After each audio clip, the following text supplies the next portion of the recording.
is one of the biggest movie stars in the world. On April 29th, he adds Fast Five to his already impressive list of hits. Welcome back to the show, Dwayne "The Rock" Johnson.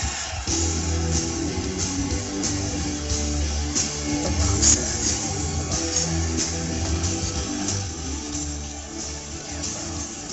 Rock says, no, you damn wrong.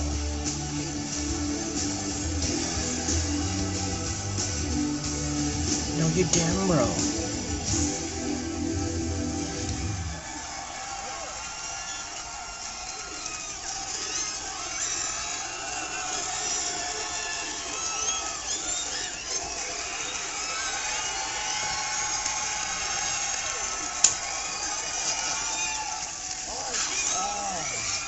First of all, thank you.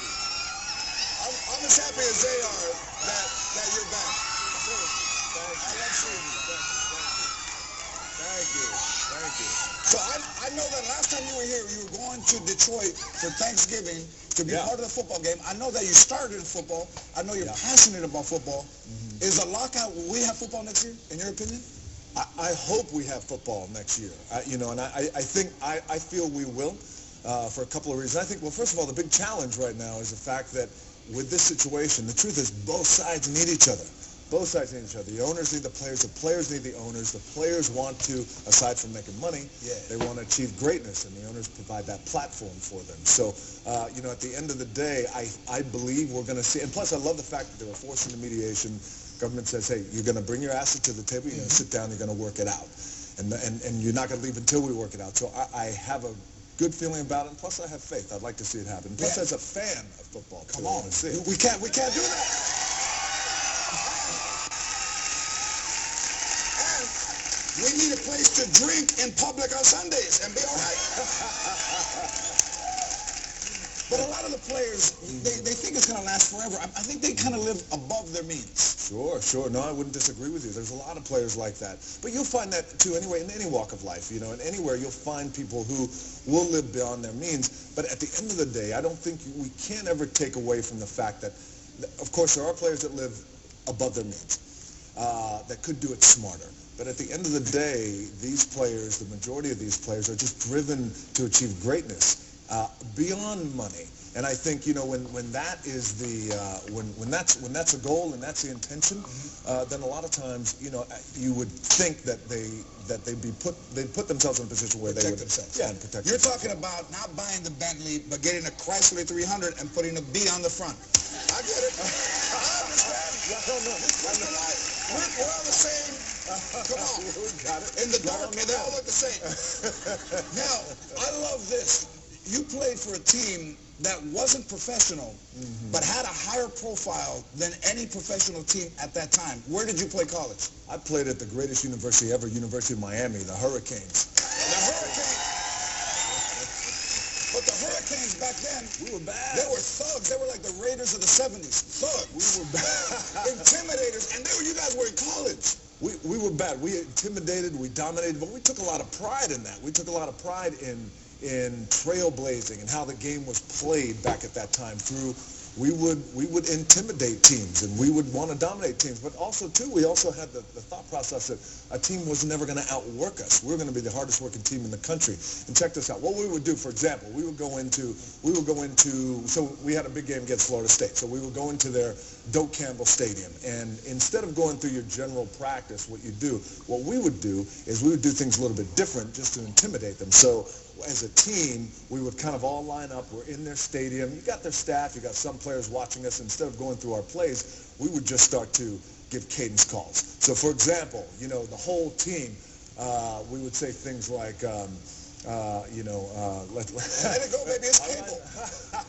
Don't hold back, Dwayne. We would say, all us Canes, we got an itch. Florida State's gonna be our bitch. Like that. And we would repeat that. We would repeat it. We would do things like that. So psychologically, they might have even been beat before they hit the field. Just like that. Like that.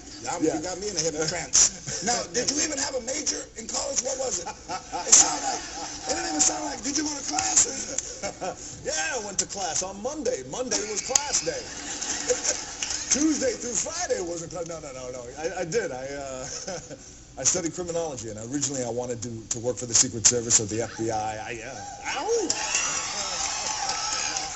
couldn't see that. FBI is supposed to be undercover.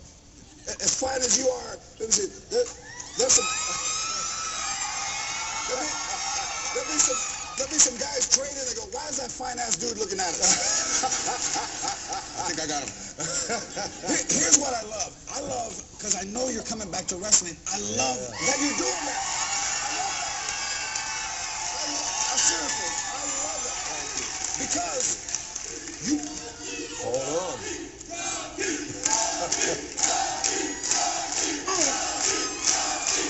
That's old school there. That's old school. You're kicking it old school. That's old school. You started out as Rocky. And every time they get that, they get that.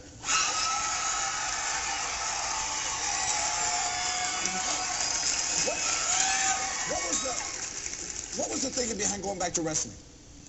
Bottom line, I love the business, and I'm passionate about it, and I had achieved everything that I was fortunate enough to achieve, everything that I wanted to in the business. It was my way to give back. How could I give back? What could I do to give back to the fans? And in that process, I could go back and I could put on the greatest WrestleMania of all time, The Rock being the People's Champ. We got the People's WrestleMania coming up. And plus, on top of that, I love making movies. I love that. But there is no other platform in the world that I can generate this type of electricity and that type of... Yeah, it's just like you with performance. And I love, where's your return going to be? The return is going to be Miami, Florida. My hometown, Miami, Florida. Yeah. How great is that going to be? It's going to be great. So here's the question the audience is curious about. In the clip, you and Vin Diesel are fighting.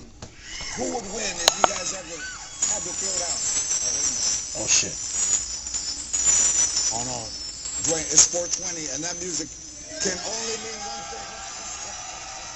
It's time to blow these people's minds.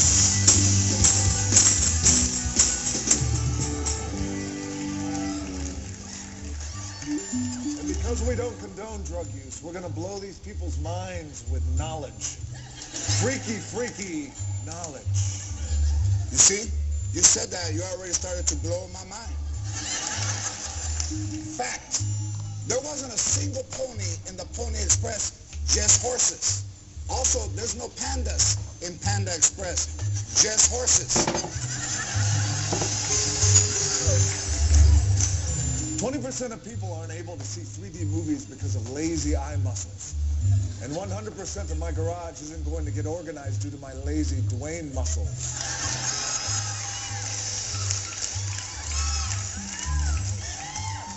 A pig's orgasm lasts for 30 minutes. I mean, that's what I've heard. That's all, folks. Oh, hang on a second. That ain't all.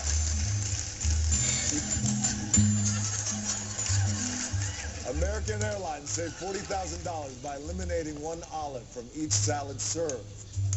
And Southwest saved $4 million by eliminating ceiling rivets.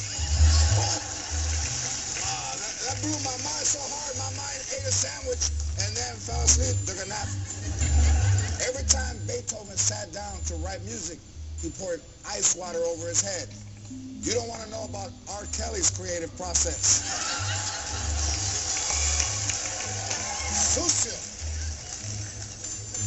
There are more chickens in the world than humans. But unfortunately for us, we invented the deep fryer first. Yeah, right. In your lifetime, you will shed over 40 pounds of skin, which is why Wesley Snipes should never buy a white rug.